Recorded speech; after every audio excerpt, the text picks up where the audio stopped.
सुमित्रा यादव अपने YouTube channel पे एक प्यारा सा कजरी गीत लेकर आई हूँ। मेरे चैनल का नाम है सुमित्रा सोहर 001। इसको फुल वॉच करके सुनना और लास्ट तक बने रहना, जब ये गीत का आनंद आएगा। चलो, समय बहुत कम है, देर न करते हुए जल्दी सुनाती हूँ और गीत का आनंद लीजिए। कहना बा, गीत के माध्यम से एक पत्नी अपने पति से कह रही है।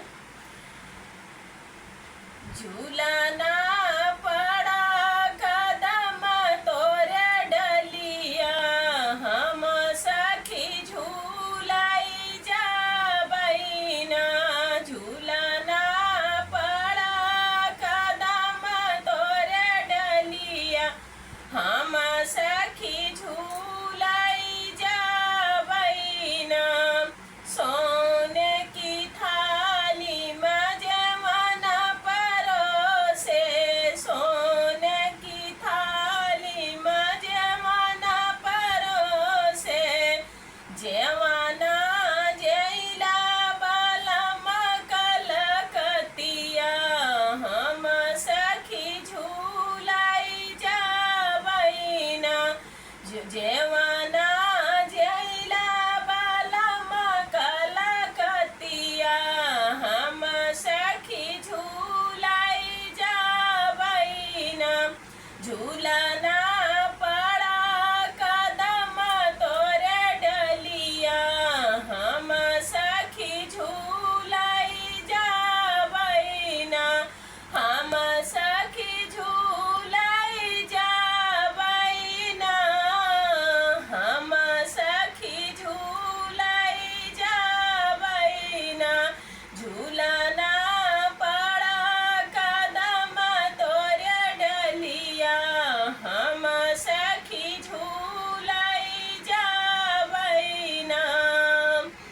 झाझर गेरुआ गंगा ही जुड़ा पानी, झाझर गेरुआ गंगा जुड़ा पानी।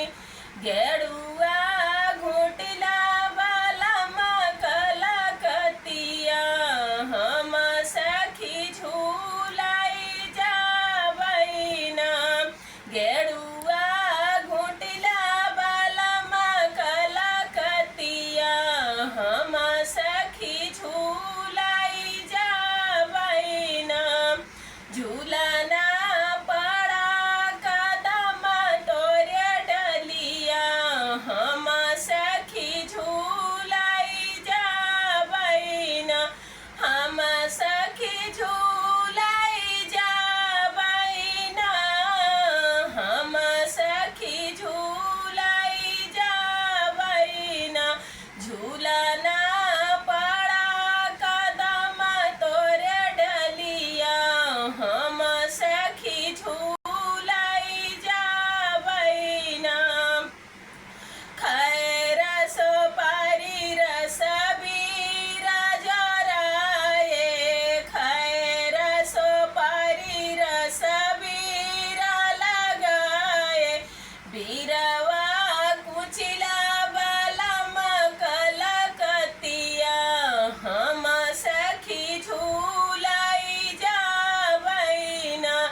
बीरवा कुचिला बालम कलकतिया, हम सखी झूलाई जाबैना। झूलना पड़ा कदम तोरे डलिया, हम सखी झूलाई जाबैना।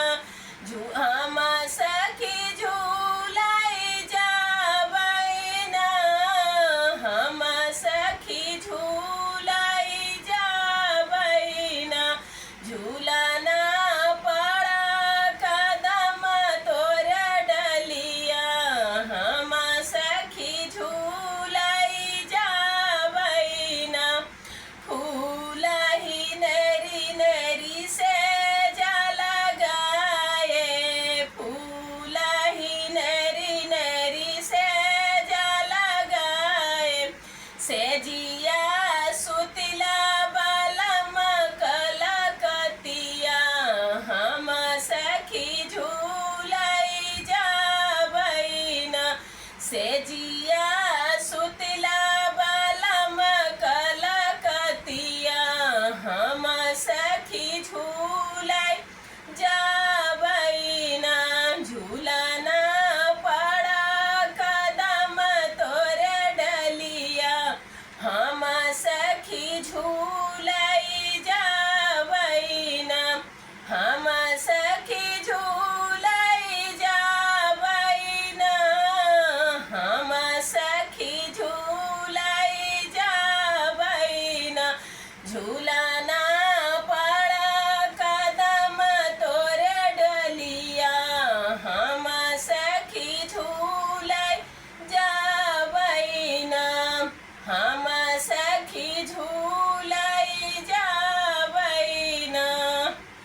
दोस्तों ये कजरी गीत कैसे लगा इसको कमेंट में ज़रूर बताना।